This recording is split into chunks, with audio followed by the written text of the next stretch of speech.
Okay, this is 1985 Deadly Northern Lights by Thin Red Line Games. Thin Red Line Games. This is the second of the three games in the 1985 series, which started with Under an Iron Sky and ended with Sacred Oil. This is the middle volume. I don't have the other two. This is the one that interested me the most.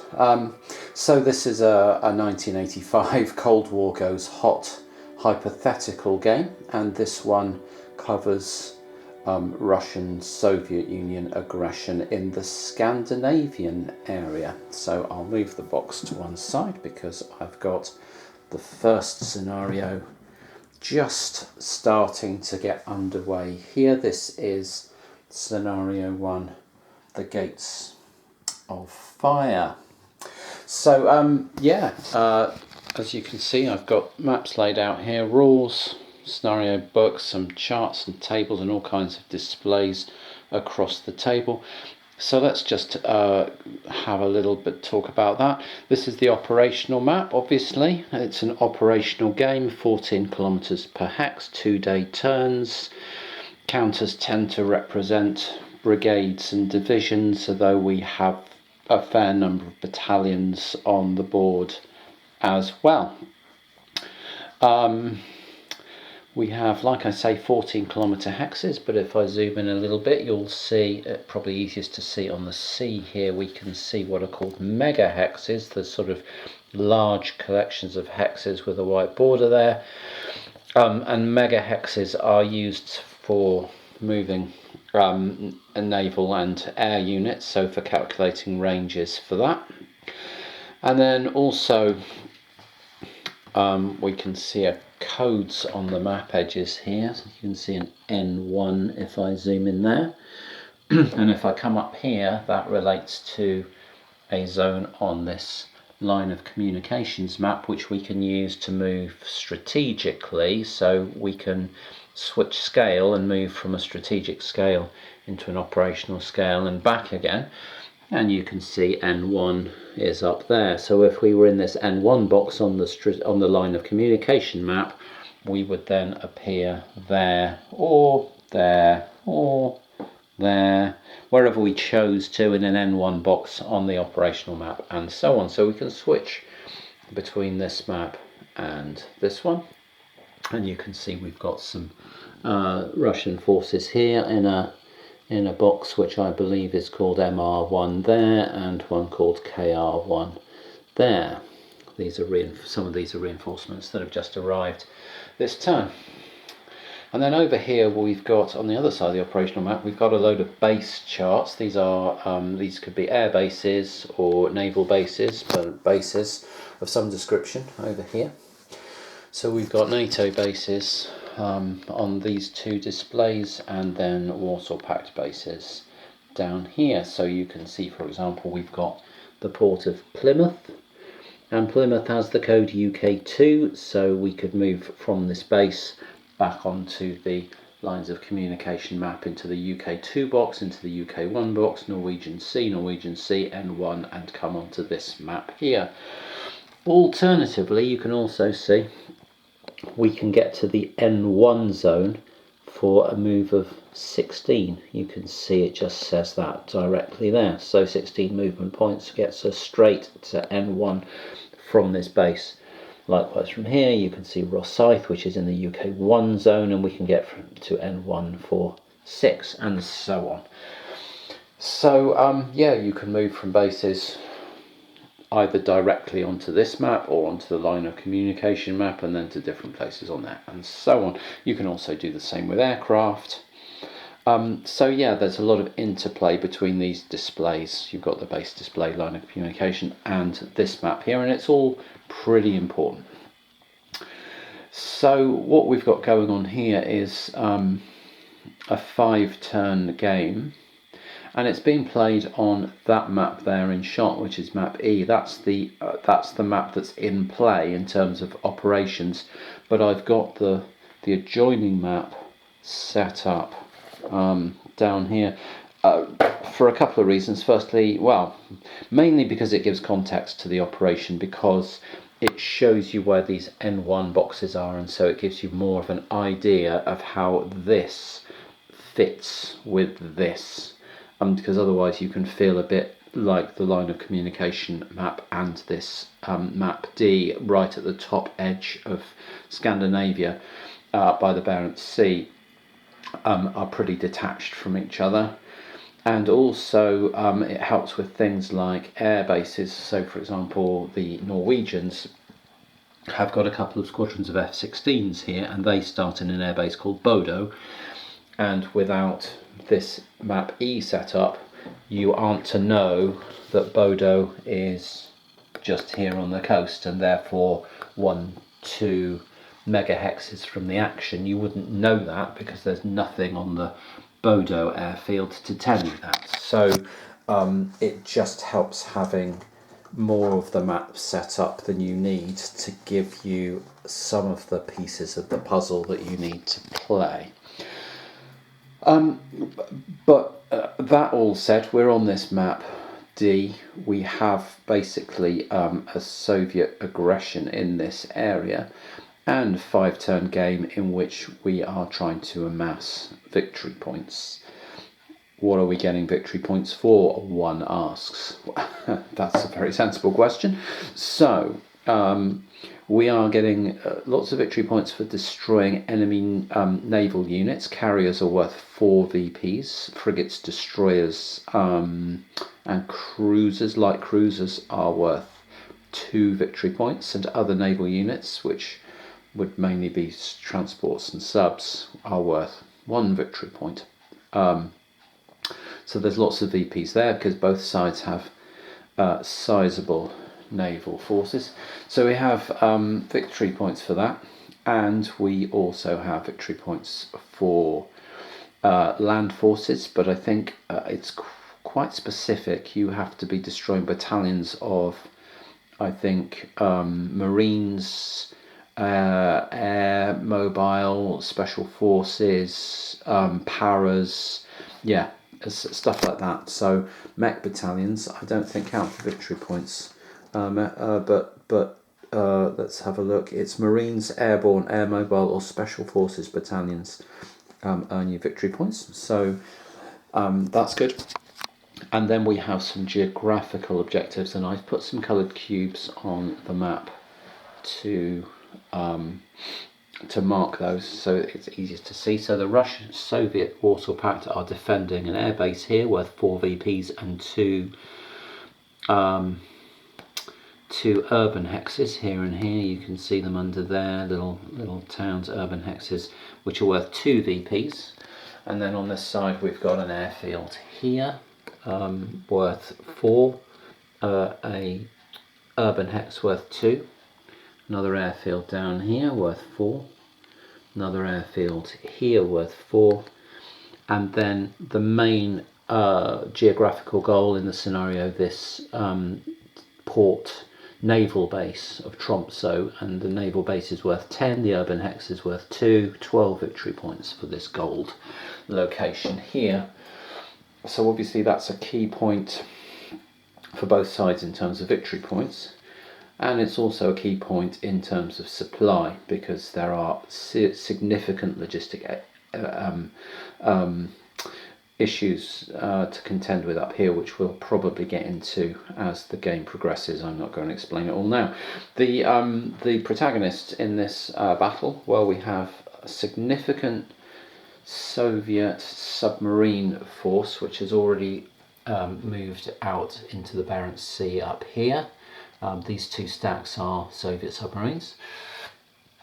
We have a fairly significant Soviet air presence, so lots of naval bombers, some fighters, some reconnaissance aircraft, some transports, some more bombers, more sort of multi-role aircraft here.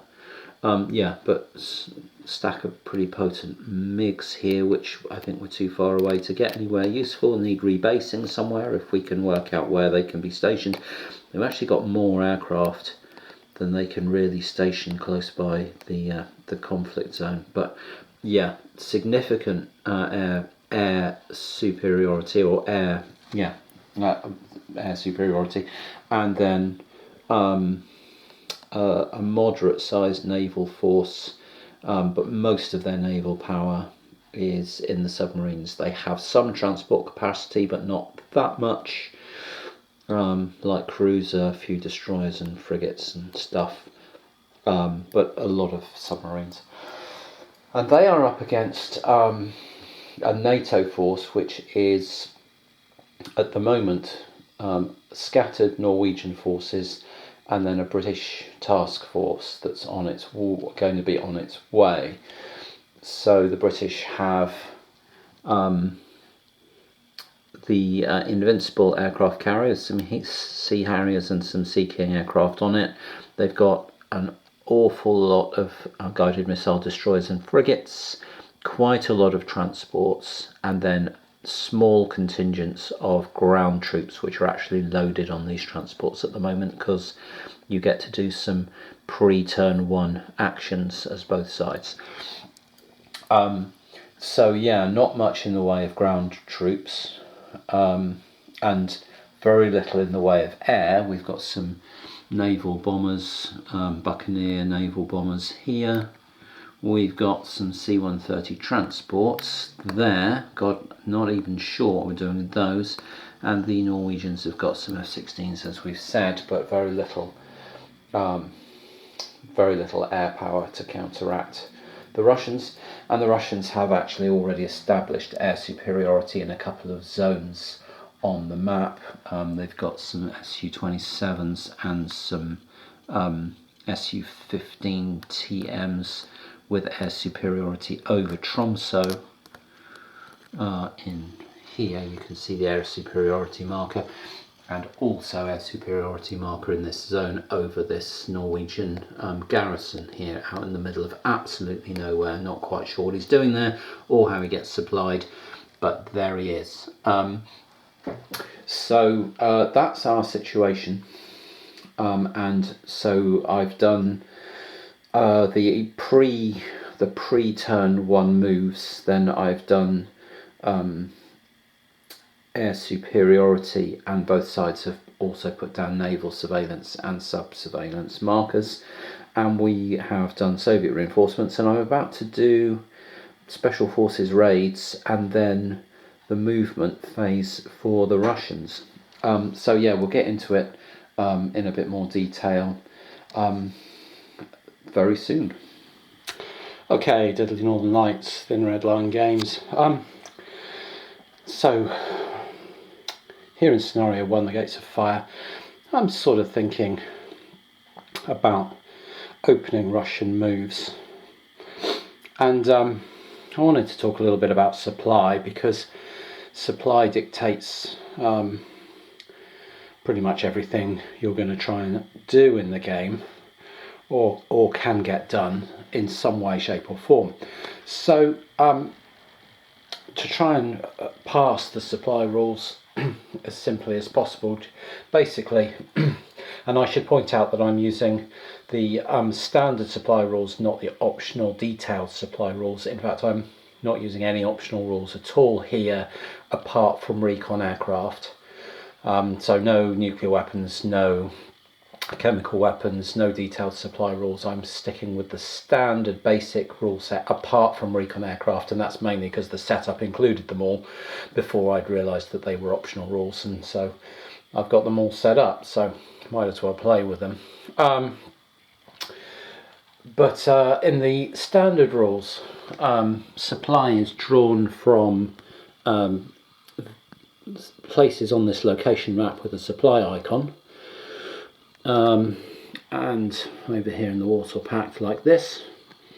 And then to get supply you have to be able to either trace a land connection to the box that you're going to, which will bring supply in, or you have to be able to trace a sea route and then put a convoy down, which is going to provide that supply between ports. So for example,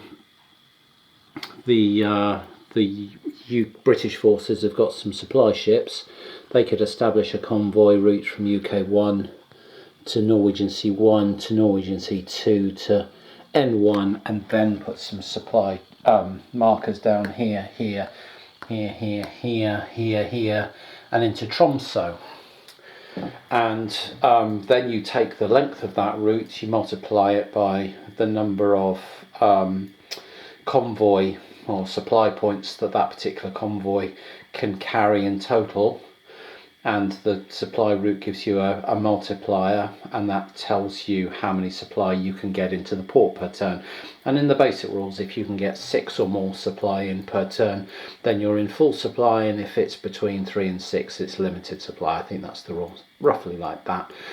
And then we've got charts on the naval displays. You can see here convoy 1, and you can put all your ships in the core zones and inner sectors and outer sectors. And so you can protect your convoys with more than just the merchant shipping that's going to do the ferrying of the supplies. And similarly, the Soviets have got a load of shipping in Murmansk, including transports, where they can set up a convoy route out of Murmansk into W1 round here through the Barents Sea and into Tromsø. Convoys can be attacked anywhere where there's a convoy marker. So, for example, it's a bit like it's hard to describe, but basically, if you put down a convoy route, that convoy route means that you're assumed to have shipping anywhere along it, and so the convoy can be attacked at any point on that shipping route. So while it's useful, it also exposes everything in the convoy to a lot of attacks. But obviously the both sides need to be able to get supply into Tromsø in order to hold it.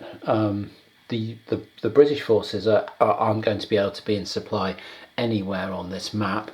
Norwegian forces, I think, are in supply in city and urban hexes, maybe in bases as well. I'd have to check, but they've got very little stuff. And the Warsaw Pact are not going to be in supply anywhere on this map either, except that they have a rail line coming in here, and so this hex here, right on the edge of the map, is also a supply source for them. But this terrain is so rough, all this terrain is so rough, that trying to force supply routes through here is going to be nigh on impossible. They are going to get a special Soviet unit called a front supply head and some railroad and some units to move it with, and that acts as a kind of logistical centre that they will be able to push forward with across here. I think it'll be intriguing to see how far it gets in 5 turns, but it's certainly not going to get far enough over here for it to be allowing any sort of military operations in this Tromsø area. We might get somewhere where we can threaten this airbase and this urban hex. I think that's the most we can hope for, and I think even that might be ambitious given how rough the terrain is. So that's the situation. Basically, both sides are looking to establish a convoy route for themselves into Tromsø, and what that means is that both sides are looking to establish naval superiority, local sort of naval superiority in the area, and to threaten the other side's convoy routes. And that is going to be probably a significant flashpoint when it comes to determining the winner. So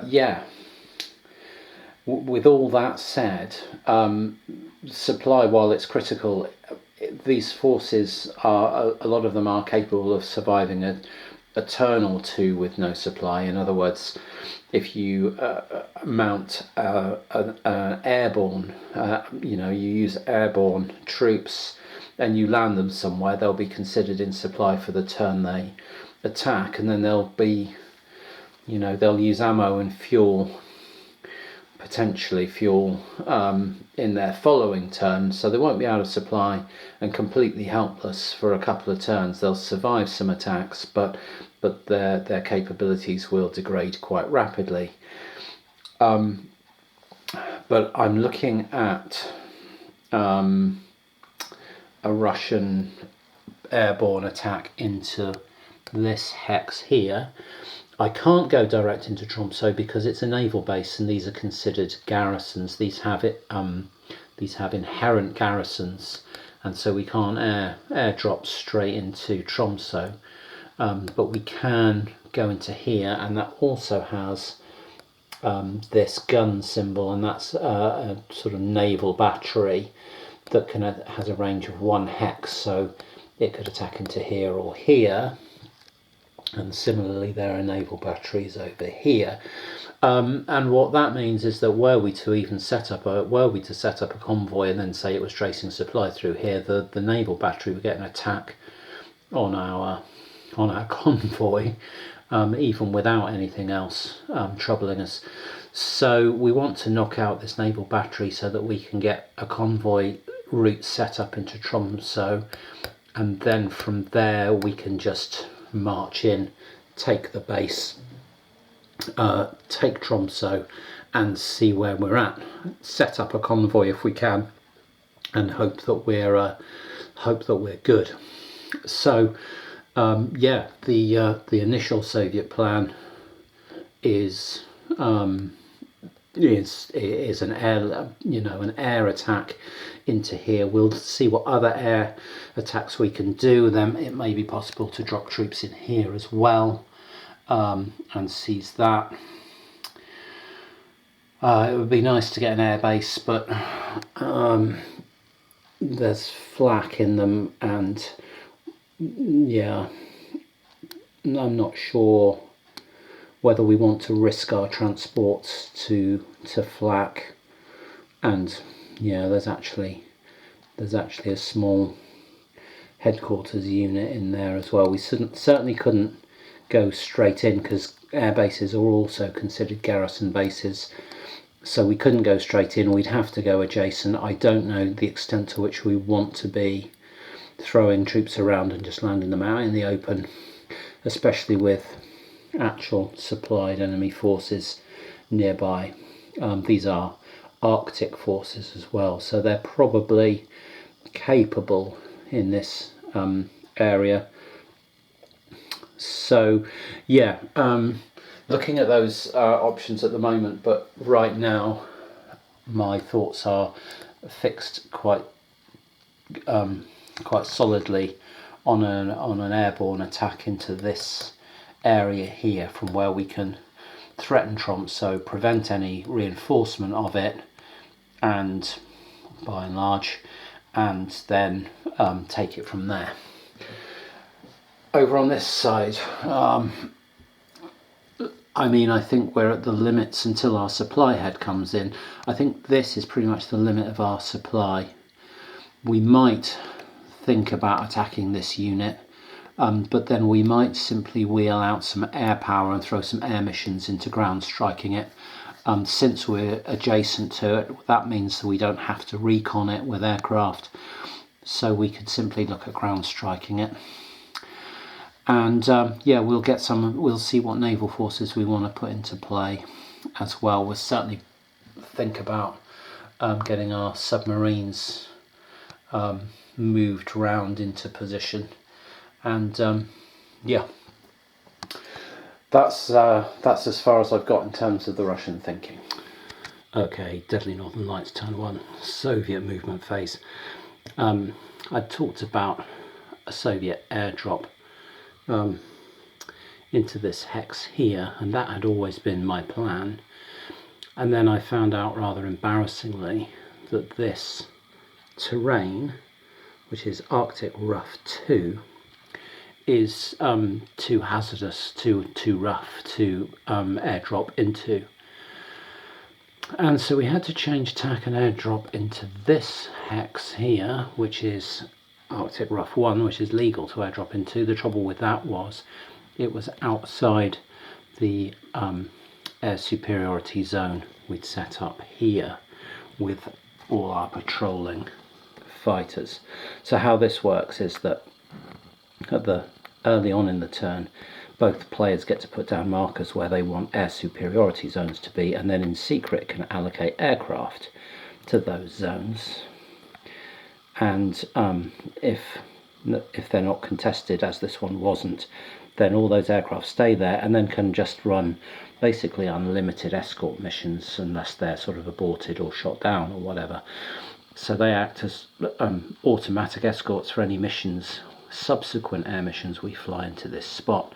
Well, you know, the NATO forces are not going to contest that lot with two F-16s, potent though the F-16s are.